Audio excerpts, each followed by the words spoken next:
There you go. We're starting. This Fuck, looks more. fuck live streaming. Yep. What are you doing, bud? You don't eat leaves, dude. I watched the video from last time where we're talking about gangs, and I tried to do the blood sign. So I was just like trying to see how good I retained it. You shouldn't do that. Not very good, but That's how you get in trouble, dude. yeah. And that's what I said last time. I said I was gonna get shot, but I didn't. So, I'm oh, wearing blue right now, oh so I got a rep. shit, oh shit. Got a rep. All right, so back to what you were mentioning, RGB. I had to look it up because honestly, I saw all the news about Ruth Bader Ginsburg, whatever the fuck Ginsburg, hook nose.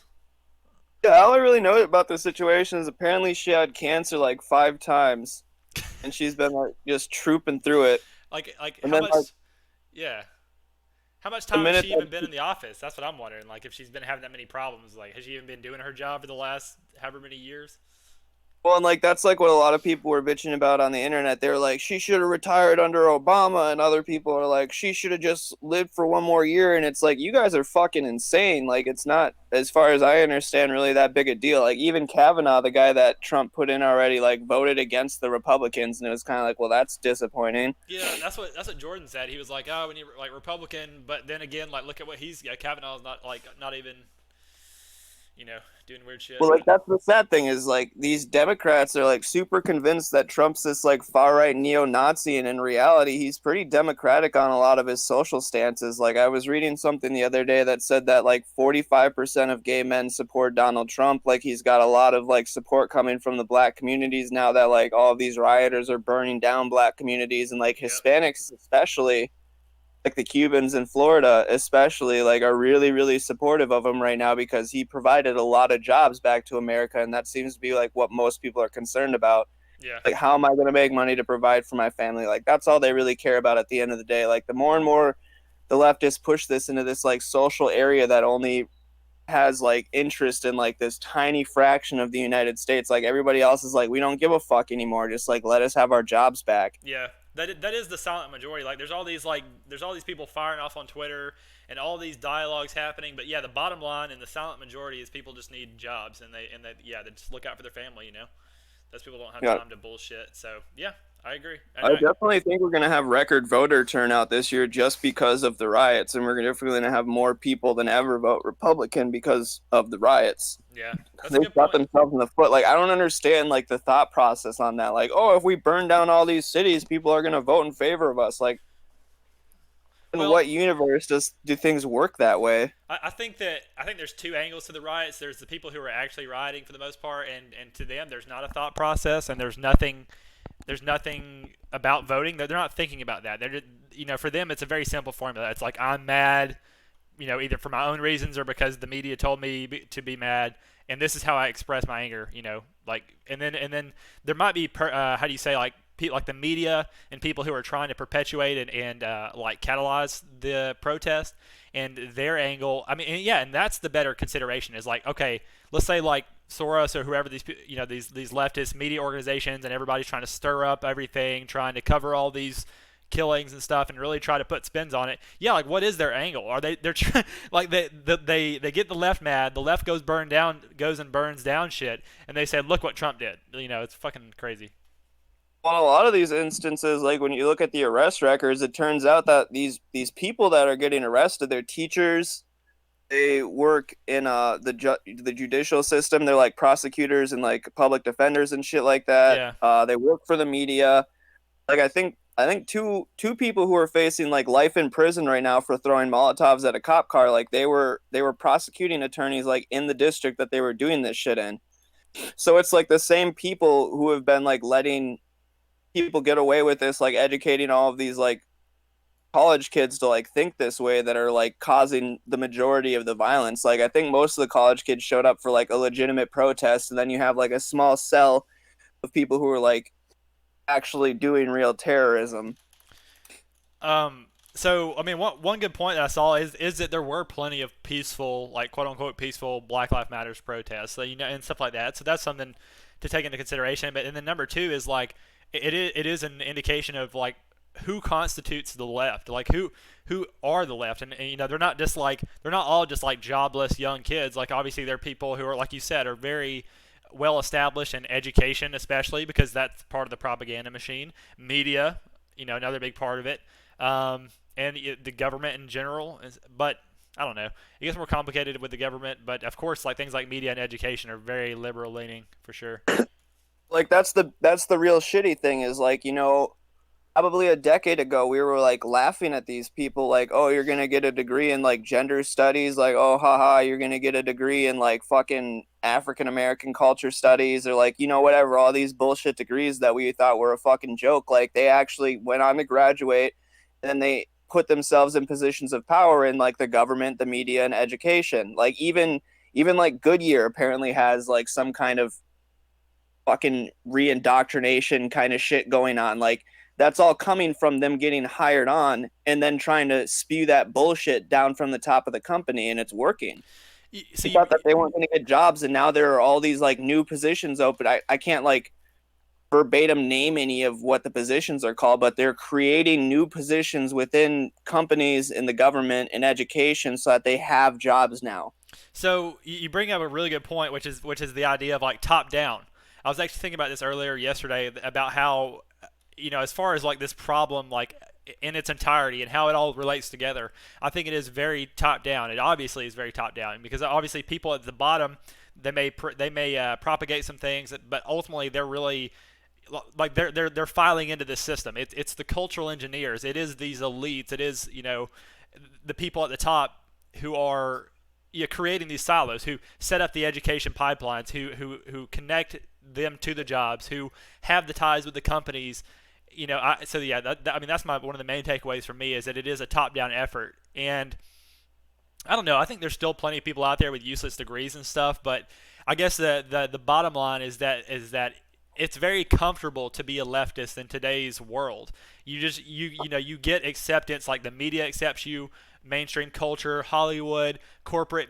Most corporations are falling in line.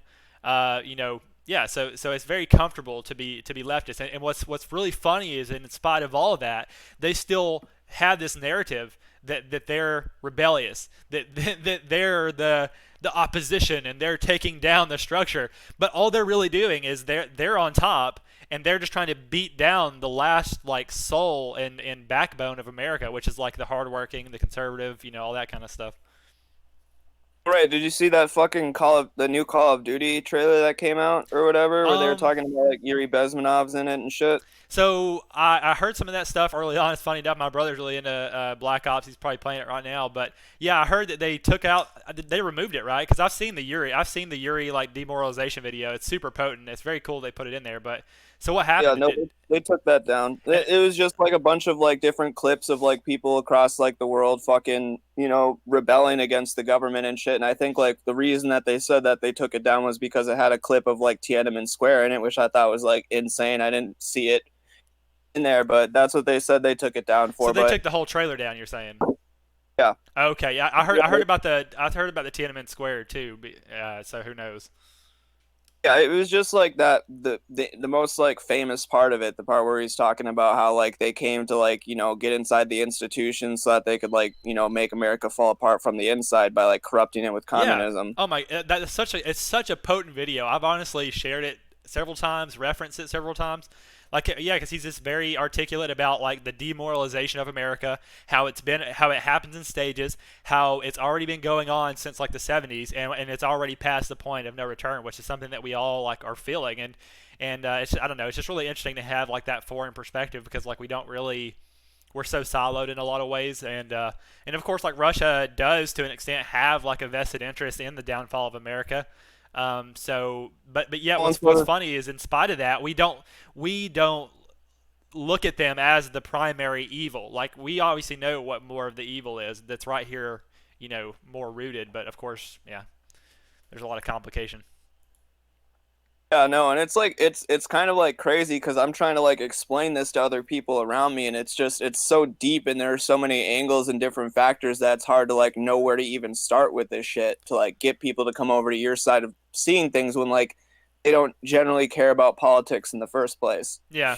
I think the solution there is like just like what we're doing right now. It's just spending time having conversation. Like yes, Facebook is great for like viral memes and quick bits, but yeah, if you really want to like convert someone or like really help someone to get outside of their, because really what people do when they're scrolling is like they scroll. It's almost like they already need to get something in order to actually process it. If they don't already like get something or they don't have a pretty decent basis to process it, they're just going to keep scrolling. And I notice this with myself all the time. Like I'll come across a new idea or like a new like song or meme, and like before I know what it is, I just subconsciously scroll past it. And then once I have some kind of like confirmation bias, then I start to process. Anyway, so that's a whole side story. But yeah, the point is that we need to keep talking. It doesn't matter where you start, but it's just the more time you spend talking, the more you will like flesh out this web and this network of ideas, and the more you will help to paint that picture for them and connect those dots for them. I spend like a little bit of my time watching like YouTube drama videos, and like it's kind of, gotten watered down because of like after what happened with like Leafy or whatever, where like it got called bullying, online harassment, hate speech, all that sort of shit. Like I Yeah. remember when I was first getting involved in politics, like what I was seeing a lot of online was those cringe compilations where you'd see like the videos of the feminists like stripping off all their clothes and just like screaming with like words written all over their bodies. Yeah. Like videos of like some guy just like flipping out over like some minor comment from like somebody else or like whatever, but like it was like I was watching what these people are actually like, and I feel like that's a big component that we're missing out on in today's like general online culture, I is like that totally, kind of yeah. stuff. I totally, Like yeah, go ahead. the best thing to do is show everybody like this is what these people are saying, like this is the way that these people think, and like this is what these people want, like do you agree with that? And it's kind of like, what the fuck are they doing? That's insane. Like I one that I showed one of my friends the other day was the one where they're like in this big, like they're having an assembly of some sort, and like they all start raising their hands saying like point of personal privilege, Yeah. like please don't say guys. And it's like they Yeah. waste like 15 minutes just going back and forth with this Dude, shit, and they're like, how are they ever going to get anything done? Dude, I shared that video and I laughed so fucking hard whenever yeah, dude, the first person's like, point of personal privilege. Can you not? Well, hold on. No, the guy's like, can you guys like stop talking because like all this chatter is giving me anxiety? And then Yeah. and then this other like super like nasty trans dude gets up like point of personal privilege. Stop using gendered pronouns. They're absolutely insane.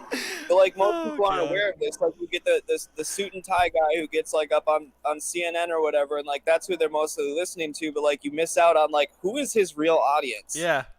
Who is tuning into that shit every day? And it's those people. Yeah, man. Yeah, of course, there's so many complications between like markets and audiences and stuff. But I want to go back to something you mentioned, which is like this blanket YouTube culture, and how like that's a really big. It's a big part of culture. It's a big part of the conversation, and a big part of people's media consumption. And it's really a market that I want to get into. And the podcasting and stuff is a great way to do it. We could start like, because especially younger people, and that's a big audience you want to hit, because those are people who are pretty fresh minds, who are still deciding, who are still trying, they're not like too far gone like fucking SJW, brainwash. So but yeah, we could do like reaction videos and start to kind of get, start to network with that crowd. I think I like that idea. I think YouTube is the future. I think Facebook fucking sucks, and it's already YouTube it's a niche group anyway. What's funny enough is that I think that like out of all of the different groups, like when it comes to like the big platforms that everybody's using, like Facebook is one of the most like lenient when it comes to conservatives, followed by YouTube, and then Twitter like is the least out of those three. Yeah.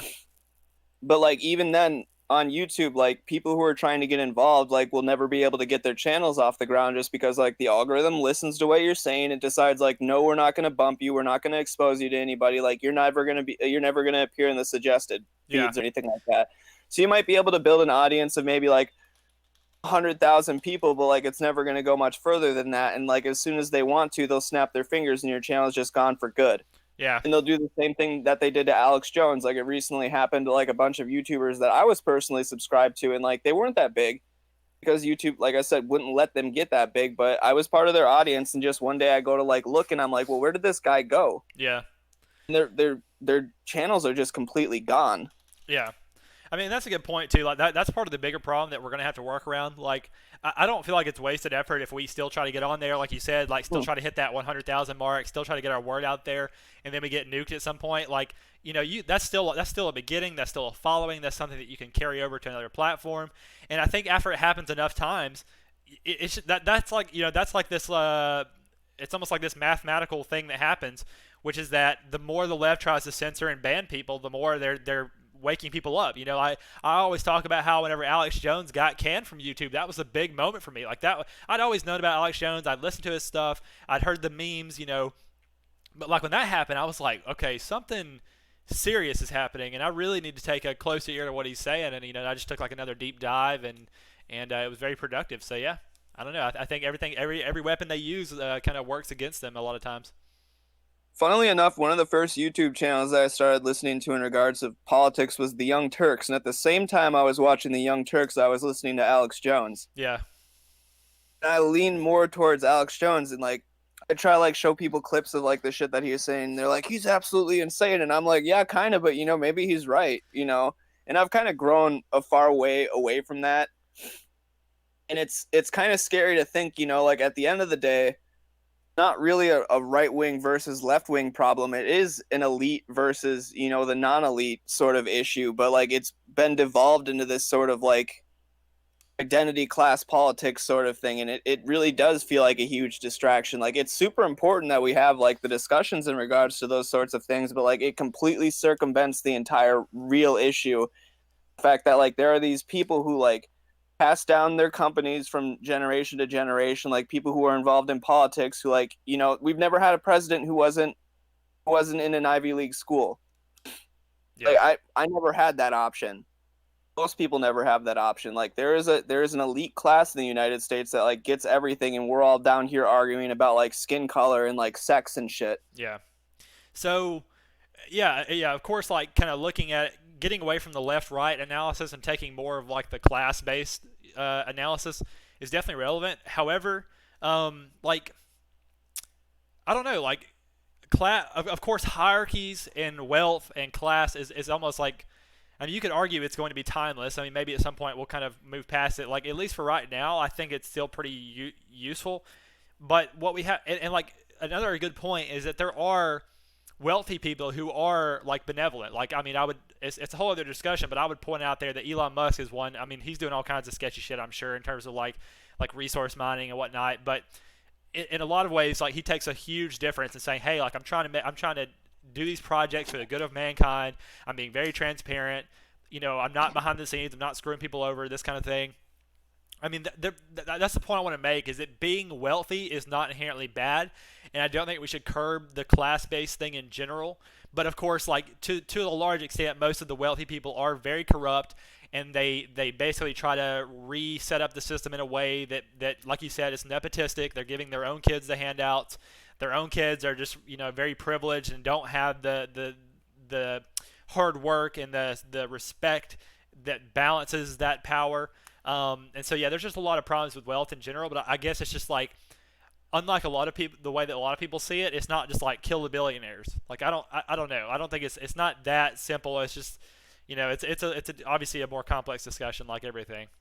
Yeah, I guess for me, it's like I'm totally fine with like people being millionaires, billionaires, and like in the case of Jeff Bezos, like nearly trillionaires, right? It's just like the amount of control that they have over our political systems terrifies me, and I don't feel like everybody has the fair shake that they deserve to end up in those positions. Um, I mean, Like, but like but how you're do you you're how do you at this point compete with Walmart or Amazon or like McDonald's? yeah. That is a good point, and that is an argument for where we start to transition to more socialist or more government regulated economy. I mean, I think that is a natural progression. I think that free market capitalism is a phase in the evolution of civilization. I think that it does a great thing. It does exactly what it's done at this point. It's helped to breed all this innovation, all this engineering and whatnot. But yes, at some point you have the Facebooks, the Twitters, the McDonald's, the Walmarts that are just like You're absolutely right. They have so much power to control the opposition, to make sure that there's no competition. Like it's the classic example of Amazon. As soon as they see a product that they're in competition with, they'll create their own version. They'll use their existing capital to price gouge it until they starve out the competitor, and then they'll, once they have the monopoly, they jack the price back up. That's the historical like scenario.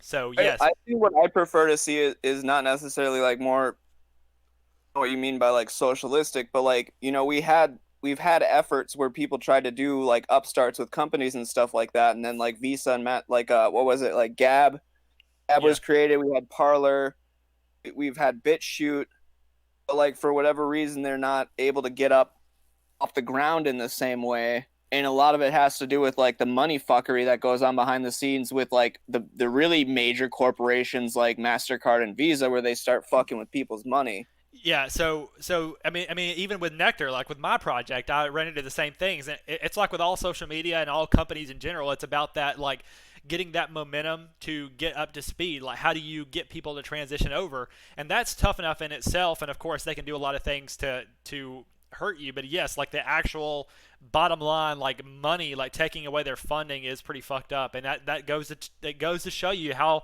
much control and how interwoven a lot of these forces are at controlling the opposition. And it's just, yeah, it's definitely a huge part of the problem. Well, and like something similar to that happened this earlier this year. It was like right before the pandemic really started. Like, is they were threatening Mark Zuckerberg that they were going to pull a lot of their ads off of the platform if he didn't crack down on conservative hate speech ahead of the election. And then that kind of transitioned into like, well, we're going to pull our ads anyways because like we can't really afford it right now with all of these businesses shut down and shit. Yeah. So like even Mark Zuckerberg is getting threatened by all of these companies. Like you need to like have more control over the conservatives. So, like you can like be well known. Like you can have this thriving platform and like everything can be going well for you. But like the main way that those places make money is through exposing you to advertisements. And if they don't want to cooperate with you, then it's just not going to happen. Yeah. I Your mean, server, you won't be able to fund the server to keep up with it, and it'll shut down naturally. well, so it's a couple good points. I mean, like, yes, like they're just advertisers, and there's plenty of advertisers. So if like people are threatening, I mean, it's a good point though. Like a large Oh, majority of the advertisers are leftists, and they do want to push the controlling the conservative opposition. And yeah, I mean, Mark is in that position where it's just like shit. And like a lot of people, a lot of individuals are threatened with their job. A lot of companies feel so pressured by how big the left is and all the cancel culture and just all this bullshit, and they just kind of they conform, they submit. well, to Mark Zuckerberg's credit, he told them to get fucked. Hell yeah. Maybe I maybe don't really Mark is know the exactly where he sits with all that stuff. And like a couple of years ago, he was actually like touring around the United States having conversations with a bunch of people. And like they were saying like he might be running for president pretty soon. And I'm sure he'd run as a Democrat. man. I don't know. Like maybe I just feel like he's so behind the scenes, so timid. I feel like he's actually still pretty like autistic and not very aware in a lot of ways. Um, So I saw. Have you seen the new episodes of Black Mirror? no. So three new episodes came out of Black Mirror, and one of them was this guy kidnaps he kidnaps this like intern at a like major like Facebook similar company, right? Yeah. And like he's like saying like he's like you need to get me in touch with Oh, like I've seen that that. world version of Mark I've Zuckerberg. actually He's seen like, that one. Yeah. yeah, I've seen that episode. Yeah.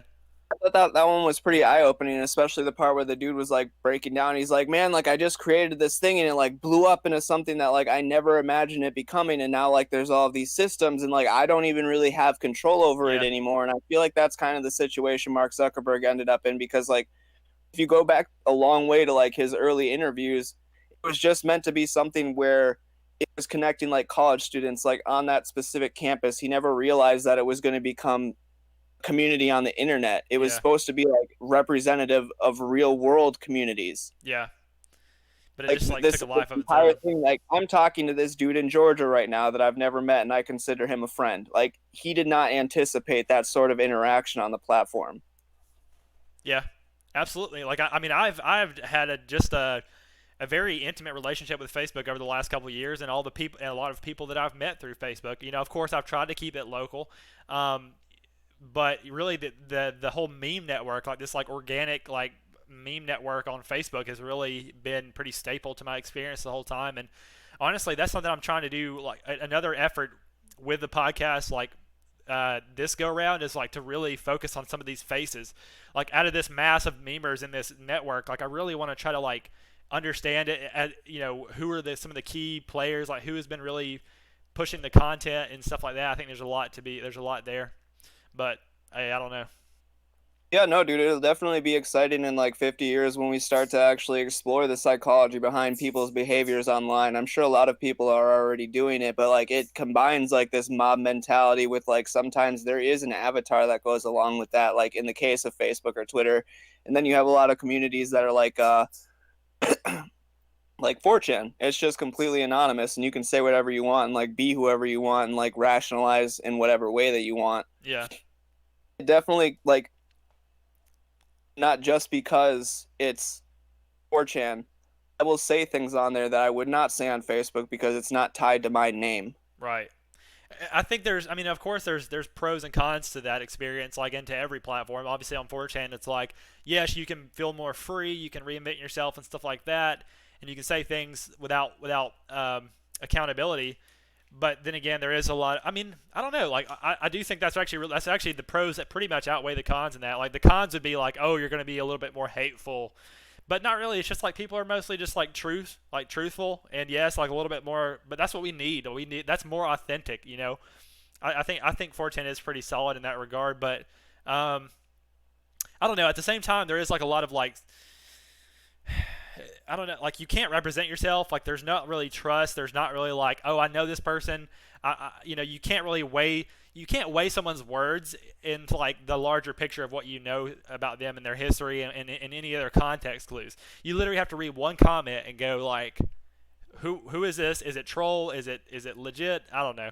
Plus the format on 4chan is really weird. It's hard to follow for me. I feel like it always has been. So Not autistic enough, I guess. I guess I don't know, man. Like having to follow the reply threads or something and go through it. It just seems kind of weird. But It's kind of like anything else. Like Discord doesn't really make any sense to me, but like the people who are a part of this community, who are generally using this, it makes complete sense to them. I just think it's like the longer you use it, the more sense it's going to make. It was the same thing with me on Facebook when I first logged into it. I was like, whoa, you can do a bunch of shit with this. Like, what the fuck? yeah, they all have unique aspects. Like Discord, I like Discord is definitely better for like smaller groups because obviously it's about like calling and it's about like being able to chat. Because like if it's a bunch of people and then like the general chat just like pops off and it's hard to tell what's going on. I do like how Facebook and Reddit, for example, have like it's like a post with replies and likes and I don't know, like more of like a forum type thing. They all have their pros and cons for sure.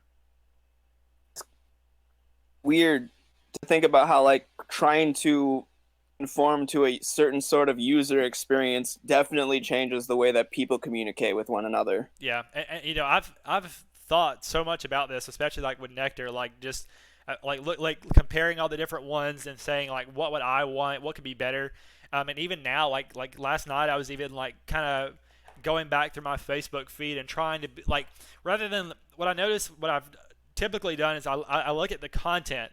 Obviously I look at the content and then like based on the content I'll usually just see who posted it before I share it and stuff like that. But really in a lot of ways it's just like it just is it's less connection.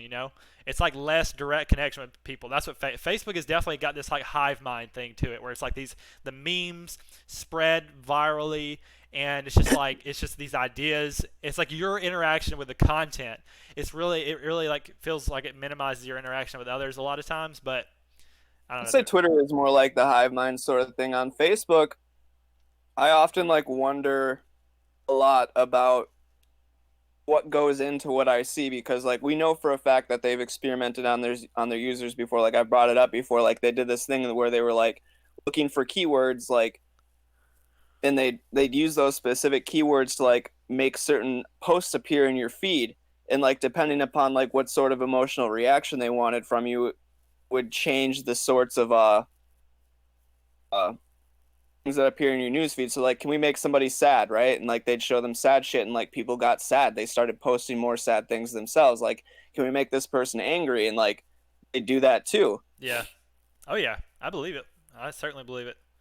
So it's like I don't know what Facebook's end game is, but they're definitely trying to dial people into certain emotional responses to things. And like, I personally think that I'm shadow banned on Facebook. Like I don't think that my posts reach very many people, even though it says that I have like 240 followers. Like I'll post something and maybe get like one like or one comment. Yeah, I think the same with myself. I mean, I don't know how much of it is. I don't know how much of it is just the algorithms in general, and how much of it is actually me in particular. But yeah, I definitely feel like I have like 3,300, 3,500 like friends on there.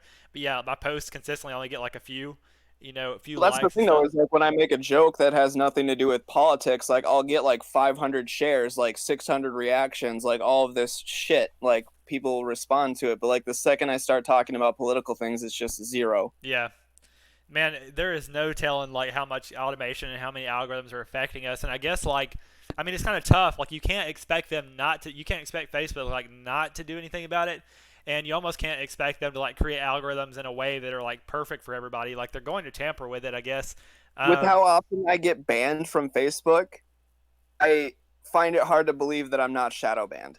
yeah, I don't know, man. And of course, they have these changes coming up soon that are supposed to be fucking up Yeah. accounts. Like, so we might all just, that might be a time to have an exodus. So well, it'll be Did interesting you to look into see. that at all? Like I was seeing some posts about it that were saying like October 1st is when the changes kick in, and apparently like around the same time, like they're telling a whole bunch of people like we'll pay you not to be on Facebook right now. Yeah, maybe it's just like in preparation for the elections or something like that. They're just trying to Oh, like, it definitely is in preparation of the elections. Like the thing where they're saying we're gonna pay people not to be on Facebook. Like I signed up for it. Like in a week or two, I'm not gonna be on Facebook for like either a week or 6 weeks. I guess they're gonna decide how long that's gonna last, but they'll automatically deactivate my account. And like they made me take a survey, and all of the survey was like political related shit, like how do you feel about the Democrats, like strongly agree, strongly disagree, how do you agree with Republicans, like do you recognize this person's name, like do you know what party they stand for. It was like all these political questions. And then like after I took the survey, they sent me another email and they're like, we want to have you install this app for the duration of this you know thing that we're doing, and we'll pay you an additional like this amount of money. that's really interesting. I'd not heard about that. That sounds very cool. Huh. For me, it was like I already know I'm gonna get banned anyways. So like I might as well just like deactivate my account and get paid for it this time. But like I Be one was of their also like extremely interested in seeing like what exactly does this entail? Like what's involved in this? It can't hurt me because enough other people are going to be doing it that it doesn't matter. But I wanted to see firsthand like what's going on with this. Yeah. No, it is interesting. Yeah, you're right. You might as well just be a test monkey just to see. Like that is really cool, man. I do love that. I do love the idea of like culture and technology and how they interact and stuff like that. But there's just like there's so many like moral, political, and ethical angles to it that just like they haven't caught up. Like going back to that Black Mirror episode and like the direct experience of the fictional character that's probably very similar to Mark Zuckerberg's experience. It's just like no human can like process this, like especially whenever it just explodes like that. Like you definitely need a lot of like culturally, psychologically versed people, and there are more. There's plenty of those positions that are probably coming up, I guess. But I don't know. Expert data analysts. Yeah, I would love to do something like that. I don't know. Like I was a lot more ambitious in that regards when I was younger, but like it's just now it's just like I don't want to have anything to do with the cities. I don't want to have anything to do with like especially the big cities and like these big companies and like it's just all just seems so fucked. And like my thinking recently has been much more like grassroots based. Like let's just like build something, like grassroots, like from here. Like that's what I'm more interested in. Like yeah, I just that shit just seems so degenerate out in like the west and northeast and stuff. Yeah, it's really hard to get grassroots moving grassroots movement going. Like we saw that with the Tea Party, and that kind of like dissolved. I'm not sure exactly why it is that that happened, but it's really hard to motivate the right wing as long as you're not threatening their livelihoods. Yeah, Because most of us have the stance, and like that's like more of the stronger stance that I've taken over the last couple of years is like, you know what, like shit going down in Kenosha, there's shit going down in Milwaukee, like there's shit going down in Minneapolis, like shit going down in Michigan, like it's all around me. Like as long as it's not affecting my life personally, like I don't give a fuck anymore. Yeah, Like there's not really very much I feel like I can do about it. So like I just don't care. And like I feel like that's a lot of the stance that the silent majority takes I is like, agree. you know what? Yeah, Like, if it's not on my lawn, I don't care. it definitely is, but it's just like the common reaction to that is just like, well, if you continue to ignore it, and then by the time it is on your lawn, then it's going to be too hard to fight it, and that's why this idea, like, you have to be proactive, you have to be on the front lines and stuff, and not you can't expect everyone to do that, but it is kind That's of like like a one of the biggest copes that I see from like the right wing extremists is they say like, well, you know what? Like there's gonna be a breaking point, and then that's when like all of a sudden everybody stands up and they're like, we're done with that. And I'm like, no, I'm pretty sure it's a lot more like boiling frogs. Like you're just gonna get more accustomed to like bullshit because like even up to this point, right? Like Netflix is hemorrhaging hundreds and hundreds and hundreds of dollars. Like I think it's like somewhere up in the billions that they've lost now at this point because of cuties, but the fucking show is still on there. mm, Like even if you wanted to get that pissed off about cuties, like these fucking child beauty pageants that we've had for years, were like that's literally what they're doing there have been going on. Like TikTok is still a thing where you have 12-year-olds doing the same shit, like applauds from like thousands of people, right? Like YouTube knew well enough that like there were pedophiles who were like going to these like fucking like, uh uh channels where like it was like kids uploading videos and like they didn't really know what they were doing, but like they'd be like commenting and like fucking timestamps so that like the other pedophiles could like go jerk off to the second where like you saw the side of the kid's side boob or some shit. Like they know that that shit's going on. Like 9 times out of 10, nobody's saying anything about it. yeah. I I think don't think I don't think there is a real breaking point. Like at best, we can get people to be like, "Yeah, we're gonna boycott so and so such a company for like a week, and then we're done with it. well, Never talk so about it again." Like the entire hysteria surrounding cuties, it's over already. so I think about a couple of angles to like this like how people react to things. So I think about like the older generations, especially like older conservatives, and I think like their breaking point, and this is where like Christianity ties in. Like I see that. Like I see a lot of people, especially Christians, who like they know of all the problems or they just know it's really fucked up, but like they just like they put themselves in their bubble, and they're like God's taking care of it, and like I'm gonna go to heaven anyway as long as I do this, this, and this, and they basically just check out. That's their way of just checking out. And in the same way that a lot of people just like check out into video games or check out into fucking alcohol and I've been checking out into the woods lately. I did a lot of camping this summer. I caught a bunch of fucking fish. bro, that's Did I actually tell you I shot a fucking snake this year? you did what? Okay, so we were camping, right? And we were like along the lake edge or whatever, Yeah. and like we're with some like females or whatever, and like one of them runs out of the water and like she's like freaking the fuck out. She's like in hysterics, and we're just like, "What are you freaking out about?" And she's like, "There's a snake in the water," and we're all like, "Fuck, do you mean there's a snake in the water?" So we walk over and like, sure as shit, there's a fucking snake just sitting under the water, and it like lifts its head up and it like opens its mouth at me, and I'm like, you know, snakes could do that. So I fucking pull my 9mm out and shoot it right in the fucking Wow. head. What kind? Blasted its fucking head off. Do you know what kind of snake it was? We looked it up. It was a common water snake. Wow. So it wasn't even a water moccasin. It wasn't even poisonous. No, it was totally safe, but I thought it was pretty cool. Wow. Wow. But you know, that was one of the points I was gonna that I actually wrote down before we even started. Was like reconnecting with nature, and that's definitely been one of my big. And I don't even want to call it a checking out because to me that's plugging in. Like that's plugging into nature. That's plugging into myself. Um, I mean, yeah, it's just it gives me time to reflect on things. Like I think it's very important, and yeah. So to me, it's not necessarily like a total checking out in the same way that like Christians do and stuff like that. But it is very healthy. It is very good. Well, and like that's the thing you have to ask yourself. Like when you like the other day, I was just driving through the city or whatever, and like I saw somebody like in broad daylight, a bunch of cars around us, just started throwing garbage out of his window. And like this wasn't on some side street. There were like 30 cars around me, and like there was cars coming like on the Yeah. other side of the street. And this dude's just throwing garbage out of his window, and it's like you just don't give a fuck about like the world or the other people who have to inhabit this space with you. Like the more disconnected you get from nature, the less you actually give a fuck about like just anything in general. I agree. I think like either secondary to or equivalent to like these like cultural engineering elites at the top. Those are like the people that really I think are the absolute scum of the earth. Like people who just throw trash outside. Like that is just yeah. You're right. Like people are in the city like don't give a fuck. Like yeah. Like that is absolute scum of the earth. And like we need to approach those kind of people and we need to handle those kind of people as a society to the same regard that we handle like pedophiles and shit. Like those are people who are absolutely like just they've almost given away their humanity at that point, you know. It's really fucked up. We weren't meant to live in these concrete jungles that we've created for ourselves. And like they've been saying for years, by 2050, like 80% of the world's population is going to be like within cities. They've been talking about this concept of like a mega city where like it's going to be end to end, like these major areas that like are just all city. Yeah. And I, people aren't going to be allowed out in nature because we also have all of these environmental activists who are saying like, and that's why California's wildfires are going on because they refuse to clear out the brush for them. But you won't be allowed to go outside of the city.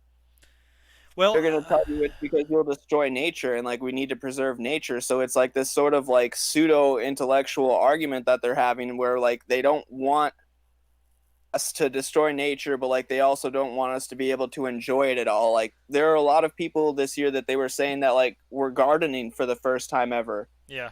Like, it makes me wonder what kind of health impact that mental health impact of being able to like grow something for yourself and feed yourself that way has had on people.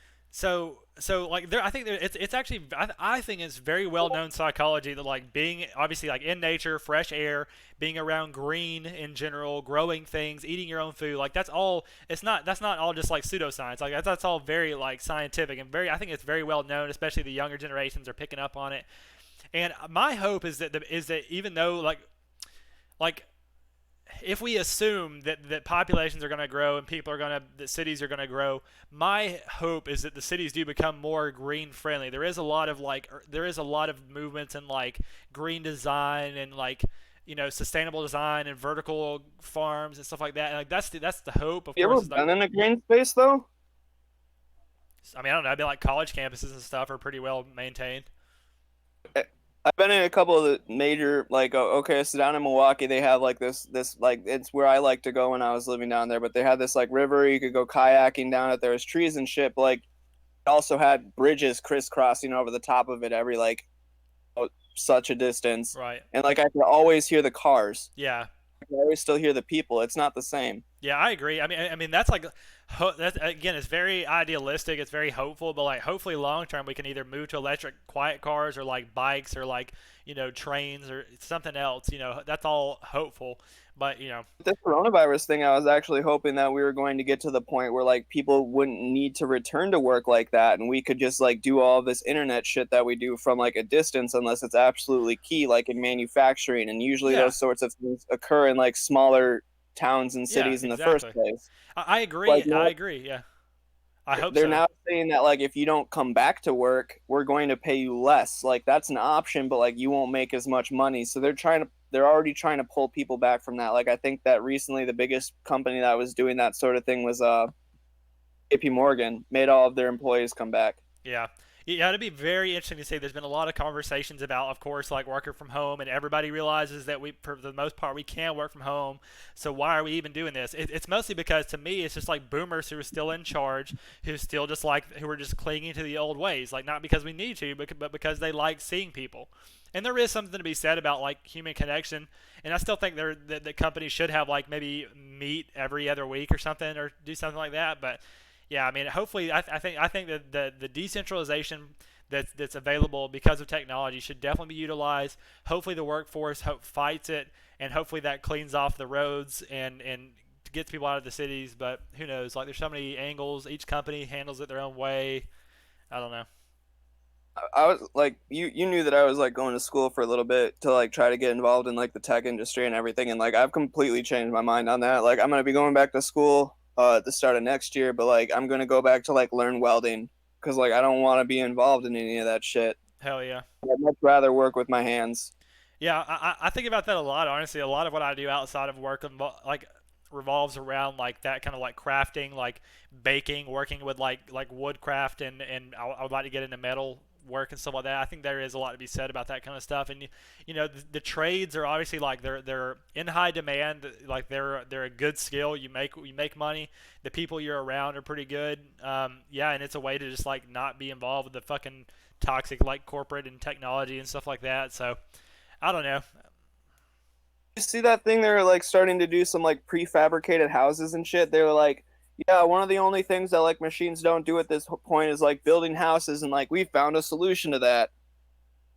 Which is what? What they'll do is like they build like they'll build by the room, and then the rooms kind of like snap together and you can customize your own house, but like it's all in a factory, it's all automated. Interesting. Ugh, I mean, I see it. I can definitely see it. Like just like 3D printing buildings and all that kind of shit. Basically, yeah. Basically, yeah, I is don't what it know. looked like. I mean, so that brings up like a whole other discussion, which I think about a lot too, and I anticipated we might get to at some point, which is just like I constantly have this feeling of like how the fuck does the earth have enough resources for everybody, and how are there enough jobs? Because like obviously technology is killing more jobs than it's creating, and the resources are getting we're running, they're running to the end of their lives. It's just like an overpopulation is like, these are just like the overreaching problems that we're just constantly dealing with that I feel like aren't really being addressed enough. And it's just gonna that's one of those that's just gonna hit a real toppling point where shit's gonna get really bad. And of course, the elites and the people who are aware and have the money are planning for it and have their bases covered. But for the most people, just like the way that coronavirus hit, it's gonna hit them like a truck, and there's gonna be a lot of chaos, and it's gonna be not good. But we'll see. I heard somebody the other day say that like semi truck drivers are like modern cowboys because they spend a lot of time alone traveling. There's not much to see, kind of shit. And it was the same thing for cowboys back then. That's kind of besides the point. Like, I don't think we'll reach it as quickly as a lot of people think that we're going to reach it. But like, at some point, there is going to be human obsolescence, like the part where like human work, human effort is like no longer required just because of the systems that we've created for Especially ourselves. physically, like especially physical, like physical labor is very nearing the end of its life. Um, but yeah, And I I do. think I think it'll be gradual. I think it will be a while. It will be gradual. Hopefully, the politics and the regulation can keep up with it, and hopefully, the philosophy and our culture will evolve alongside it. But I don't know. It's gonna be an interesting journey. just don't see any self-driving cars. That's all I'm going to say about it.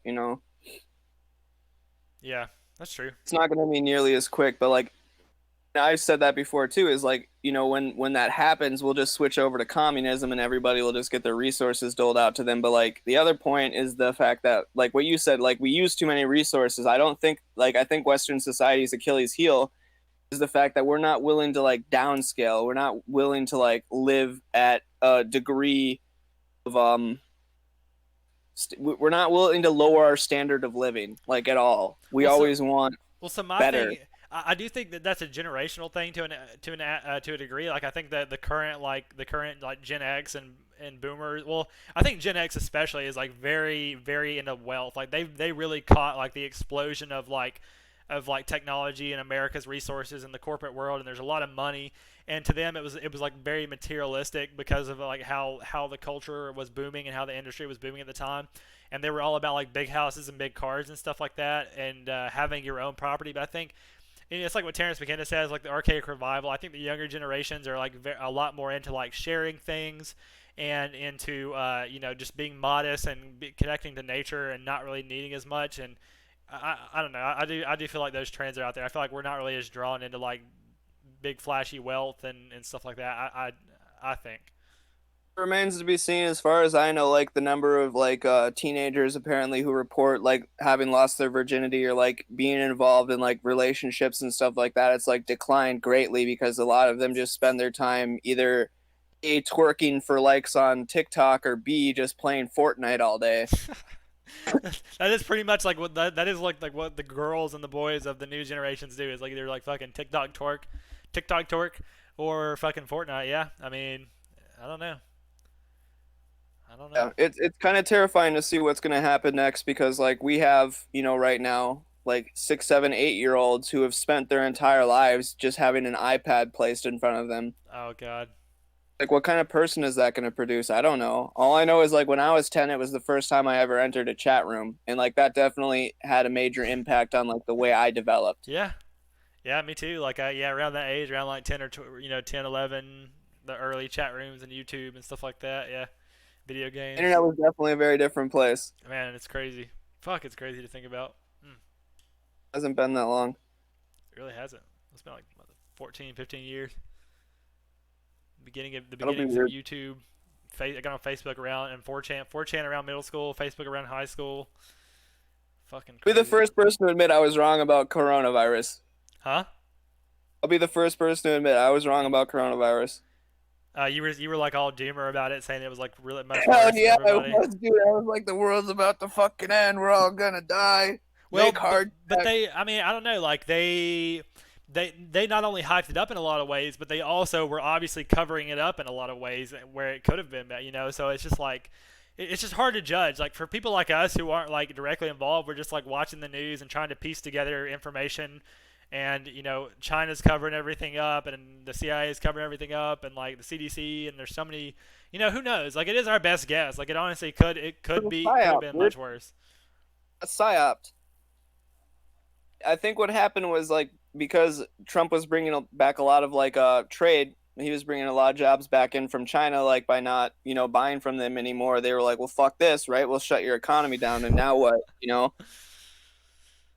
Yeah, And then the Democrats saw that they could take advantage of it. yeah, it's just like everybody. It's so interesting how it's interesting how these issues are not very black and white. Like they're not just like someone who's pulling all the strings. Like there's so many different angles, and everybody has like trying to benefit from it and trying to spin it in a certain way. It's just like it is interesting to watch it play out. Well, like that's the big thing that I'm constantly trying to explain to most of the people that I talk to is it's like they're like it's the Jews and it's like no, well, some of it is probably the Jews, and then like you have these other people with like interest in there because it's not always Jew. Like I'm pretty sure Jeff Bezos isn't a Jew. Yeah. So what I mean, obviously, like I've spread that word and had those conversations and shared those memes for a while now. I think like the first thing that comes to mind for me is like how it's like kind of a characteristic of like of shit posting to where it's like obviously you're just sharing stuff that other people have posted. And to a large extent, it's a meme. It's just funny. It's just like, oh, the Jews did this. Like, it's funny. But then again, at the same time, it is based on a lot of evidence and it's something that a lot of people aren't aware of. So even though it's not the end all be all, and it's not like the Jews are coordinating everything, it's just like this is something that I want to get out there, that I want people to at least like consider, like, hey, what is Israel's involvement? What is Zionism? Like, who are the Rothschilds? How is the Federal Reserve? Like, these are just really big, important questions and conversations that need to be had, and like, you know, Right, yeah. but So like I guess what I'm just saying is like to hyper focus in on only that angle when there are a lot of other angles when it's like spheres operating within spheres, like you're missing a lot of the bigger picture. so here's another thing too. Like whenever you look at your audiences and you realize that like a majority of like the Facebook audience or the majority of people our age are so blissfully ignorant of these very early things, and so like that's why yes, there's a lot of conversation to be had. There's a lot of spheres. There's a lot of complex stuff, but it's like they're stuck on this one obvious thing, and so that's why I just spend my time like throwing those softballs. Like, hey, look, like get this thing, and then once you're over this hump, that's going to open you up to a lot more conversations, and then we can have those conversations. But like for a while, it's about getting people to realize these like early, obvious, you know, first things. First Baby's things first first. red pill is the Jews. Yeah, yeah, yeah, pretty much. I mean, I don't know, like, yeah, actually, yeah, it would be. I would say that. I mean, it wasn't for me, obviously. Like, for me, it was just like a lot of. I'm trying to think, like, honestly, it probably is good. There are some good context to have first. Like, if I was imagining my own kid, I wouldn't just be like, it's the Jews. Like, I would want to give a lot more positive context first, like just understanding evolution and understanding psychology and understanding like like magic and understanding some of these things, and then like okay, look at our culture through the context of that lens, and then the anthropological evolution and like the cultures and competitions and just all this stuff starts to make more sense. Because I think if you do it in a way that doesn't have that context, you get people like the far right fucking synagogue shooters and shit like that. Mm, which never amounts to anything. Yeah, not really. I mean, I don't know though. Like going back to like the school shooters though, like you do have to admit that I'm sure like a lot more bullies these days are like really aware of like, oh shit, I probably shouldn't like bully this kid too hard. I'm sure that's definitely a thing that's a product of school shooters, right? So it's interesting. No, I would say no, mostly because like my little brother gets bullied like relentlessly, apparently at school. I don't think much has changed in that way. In fact, I think that like trying to tell kids like, you know, don't bully, right? Like is the same thing with like the don't do drugs thing, right? Yeah, I don't know. Like school is just that's like a whole other conversation. Like how to prevent bullying and how it's a component of like how the education system is set up. Like, well, number one, like the way that coronavirus affected school, I think is beneficial for a lot of kids if they have the option to just like fucking work from home. My little brothers they were finishing all their work by Thursday. They didn't even have to go to school on Friday, and they could just have a day, and then they could play How games, and old they are could they? just they're like 14 now. So like Both of my little brothers have I don't want to say they're retarded, but like they have like a specialized education or something like that just because like they struggle otherwise. Like they really had a hard time with it. Apparently like a lot of schools were seeing like children just weren't doing their schoolwork even if they weren't, struggling in the school system. Like for them to transition was really difficult. And you see the same thing in college students like if yeah. you try to like transition them over into purely online learning, like they had a hard time with it. Well, it's because kids are just so like they're so bubbled away from the real world. Like you don't learn about the They're real world until fucking you haven't. bored at school and they don't want to do it, and mom still has to go to work, dad still has to go to work, so like there's nobody there to hold them accountable. So like it's like, well, I could play Fortnite, for an hour or two, and then I'll do my schoolwork, and then all of a sudden 5 hours have passed, and I used to be the same fucking way. Well, exactly. It's like I'm saying. Like kids don't. They don't A have kid. job. They don't have job. Yeah, exactly. They don't have jobs. They don't have. They don't understand. They don't have to. So they're just like, I just want to do what feels good. I just want to do like stimulation. I just want to play games. So it makes sense. I had a really hard time with the online schooling thing. I'm sure some kids were pretty successful with it, right? Like when I took my classes online, fine. All of my shit was done on time, but like a lot of other people don't have that same like, sit down and like I need to just get this done kind of shit. They're procrastinators. Yeah, I agree. Like the whole psychology and education and how to cater to like different people. It's a big discussion. I feel like schools are doing okay. Like from what I've heard, like schools are like really trying to be actual career focused and like trade focused now, and not like pushing everybody to Hmm. college and helping them like try to figure out what they want to do pretty early on and stuff like that. So Completely disagree.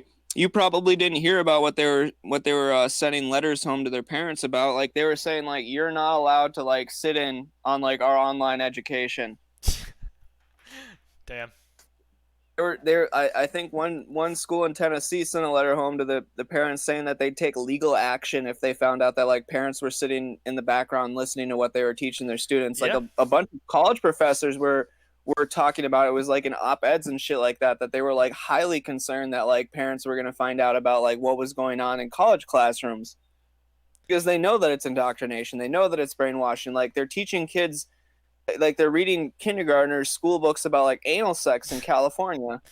Yep. Like even just watching Amanda do like her classes and like her assignments and her what she's supposed to be reading and posting about is just like constantly just like it's like literal like liberal like just pounding it, pound like It's just subtle too. That's the scariest part. Is it's super subtle. Like one of my classes, like, have you ever heard of the concept like I'm colorblind?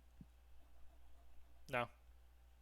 Like it's that thing that they used to say this a lot, but it'd be like, well, I don't look at people as black or Asian or African or any of these other things. Like I treat everybody the same. Like I don't see color when it comes to like my interactions with other people. Yeah. And one of my classes said to say that I'm colorblind is racist. It was like for me it was like what the fuck, like that's how I would identify myself in polite companies. I'd say I'm colorblind, like I give every individual a fair shake, and like based upon like how they treat me and like the things that I see them doing is Yeah. going to like Yeah. be how I respond to that. Yeah. They're saying no, you need to acknowledge race because like all of these marginalized communities have been fucked over in the past, so you need to treat them Well, better. exactly. That it's just like with everything the left pushes, like just like with the sexuality and the gender and the trans and all that stuff. It's always like at first it's about like just acknowledging or just like that it exists. Then it's about they bombard you with it until you're just used to it or whatever. And then it's about like okay, we want equal, we want to be equal, and then it's like we want to be better, we want to be like affirmative. Like And that's why it sucks. It sucks because like everybody and like me and everybody else, whenever I was younger, like I want like I got sucked into the liberal ideology because I'm like I want to be. I have friends of every color. Like I don't see a problem. Like you said, like we're all. It's about how you treat me and stuff like that. But it's just like how the liberal propaganda machine happens and how they brainwash people and all this stuff. It just makes it to a place where you can't even be a part of that. Like it's the bigger thing we have to fight is we have to fight these like toxic brainwashed ideals, and it makes it to the point to where it's almost like we're being portrayed as racist, and we're having to focus like it's like we're literally having to like fight each other for these crumbs, so to speak, to where it's the point where you have to focus on preserving your culture and your heritage, and you have to identify. It's like going to prison. It's like if you go to prison and you try to be like I'm just gonna be friends with everybody, you're gonna get fucked and you're gonna get killed. Like you literally have to join a gang with your race in order to survive, and that's how it's almost like the same kind of thing. It's fucked up. Oh man. Well, and like that's like the weirdest part about it for me is the fact that like most of these people who are out there rioting is the rich white kids. It's just trendy, dude. It's just like they're just like fucking, There's all these jokes about like white girls wanting attention. As soon as like Black Lives Matters is getting attention, then they have to like do something. Yeah, man, it's fucking crazy. I will never stop laughing about the fact that like those two girls who got hit by the car were just fucking twerking in the interstate on live camera. Oh shit, I forgot about that. I forgot about that one. God damn it. Yeah, man. It is almost like in a horrible That encapsulates like the entire 2020. dude, in a horrible way. It literally is. It is like some kind of. And the best part is like they even had masks, but they were down around their chin.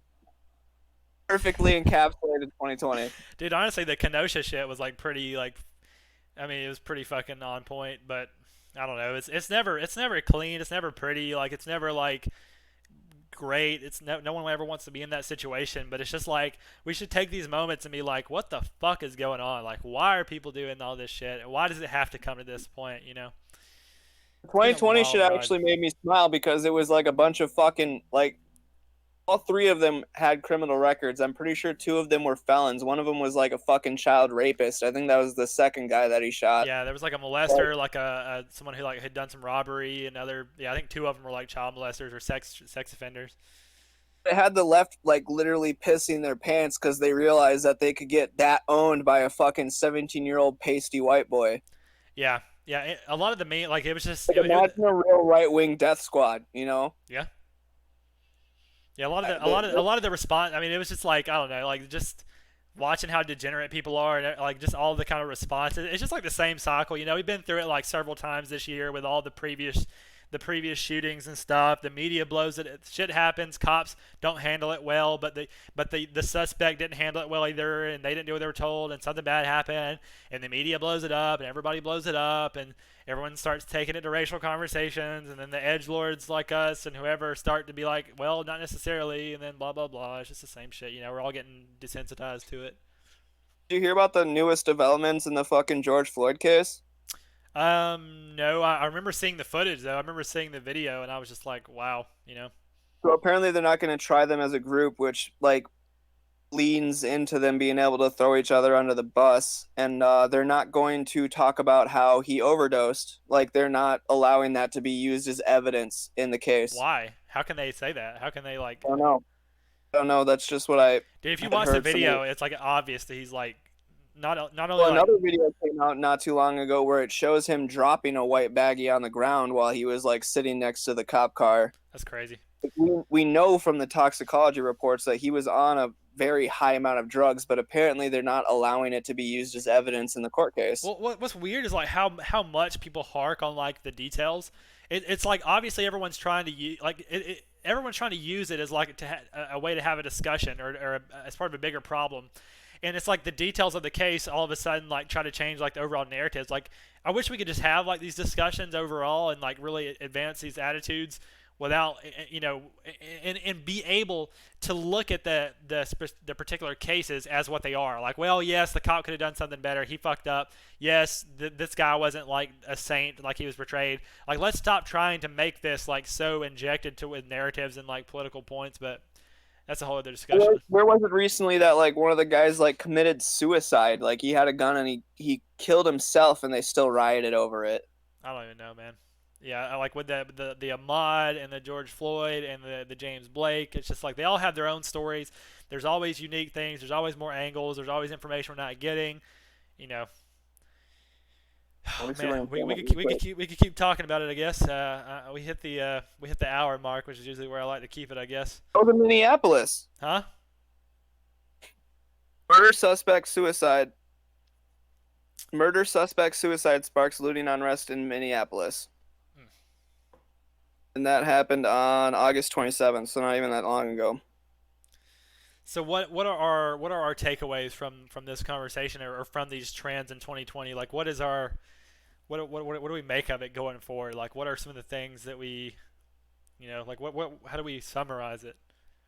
I think that I think it's nature. If there was one theme, it's just like let's just if I could tell people one thing, or if there's one thing that I want to focus on, like let's just get fucking back in touch beauty with out for a nature. little bit and go outside. Yeah, man, I'm about to go for a walk. I think looks pretty out here. I love that the weather's changed. Fall's around the corner. There's a lot of good stuff happening. I'm gonna go camping and fucking just go hiking. Just spend time in Yeah. nature. Just get off of Facebook. Get off the news media. Get off this bullshit. Mental health has been amazing since I've been spending more time outside. Like I make a point every day, even if it's raining, like I go for a walk. Me too, dude. I love going for walks. It's been a huge part of my life for years now. So therapeutic. Hell yeah. Makes me feel a lot better about shit. Definitely not nearly as depressed as I used to be. Yeah, Still yeah. drink just as I much was about to say, though. like you can notice, like even just going back and watching our podcast, like how our attitudes change and stuff. And I can definitely tell how you're like especially doomer sometimes. But yeah, man. Whenever I saw you like posting outdoor stuff, I'm just like I got a good feeling from that. I think that's always a good thing. I like it. It is a good thing. Hell yeah. I guess my big takeaway is like, shit's fucked and there's probably not too much you can do about it. Just like I said, protect your home, protect your family, be prepared for that. Fuck yeah. Maybe my next video is just gonna be like like one of those nature videos I've been watching. Dudes just like go out in nature and like cook, like just like cook outside or build something. Maybe we'll start doing Oh, that. dude, I've been campfire cooking so much and I don't know why, but it tastes so much better. Hell yeah. It's so much better on a Dude, campfire. man, I saw this guy who like straight up cooks on a rock. Like he has these like flat rocks he cooks off of. Oh man, makes some like eggs and like fucking bacon and shit. A fucking rock? Yeah, That's I'll, awesome. I'll show it to you. I mean, like the video quality's so good. You can just hear it cooking and just like the natural smoke of the fire. Man, it's just so good. I'm Yeah, about to go get my dose. I'm about to go get my dose of nature. I'm gonna go buy a steak and cook that on the fire. Dude, All right, we good have some talk, man. steaks in the fridge we're gonna cook tonight. Maybe I should do that. Maybe we should go camping tonight. Well, it's Sunday, but whatever. You can still sleep outside for a night. Here, hold on, real quick. I'll show you my little setup. Hell yeah. We just like switch gears and this turns into like a fucking bushcraft video. These are all the plants we've been growing and shit. Dude, fuck You yeah. can see the plant Hell yeah. That's nice. You got your tent. That's what's up. underneath that tarp is a hammock. Hell yeah, dude. That's a nice little setup. Yeah, but a lot of the nights I'll sleep out here anyways. I don't give a fuck. I thought about it last night. Just like, fuck it. It's so pretty. Like, the bugs are quieter, Got a less little bugs fire when it's pit out cold. here. It's not the same as going deep in the woods, but it's good enough for me. Hell yeah, dude. Yeah, it really is. It's a significant improvement from being stuck behind like four walls where you're just like hearing your own farts echo off the wall and like Smelling breathing my in own your own farts all farts. day. Yeah, man. For sure, All dude. right, good talk though. All right, man. Sounds good. We'll talk to you later. Do it again sometime. Alrighty. Peace.